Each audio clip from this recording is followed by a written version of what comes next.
सौम्य को योजनाबद्ध मर्डर कारण बहुचर्चित बालियंता सौम्यरंजन हत्या मामला रे आउ जणे अभियुक्त को क्राइमब्रांच गिरफ करिछि। घटनार अन्यतम प्रमुख अभियुक्त अशोक जेना उर्फ गेडा को क्राइमब्रांच गिरफ करिछि। गेडा को भुवनेश्वर पटिया अंचल गोटे होटेल रु क्राइमब्रांच टीम गिरफ करिछि। से होटेल रे आत्मगोपन करिथिबा बेले गतकाली राति रे अतर्कित चढ़ाऊ करी ताकू क्राइमब्रांच टीम गिरफ करथिला।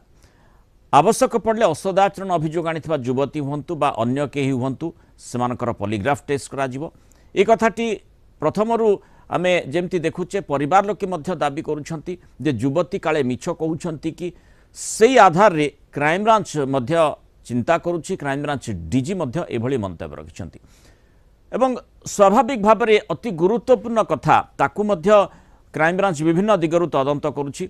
जो भली प्रथमरु भी कहा जाइथिला मॉब लिंचिंग आज मध्य द्वितीय थर मध्य से कथा उपर क्राइमब्रांच डीजी जोर देइछंती। मॉब लिंचिंग बा भिड़ हिंसा अपराध श्रेणी रे यह अंतर्भुक्त हेउ नाही।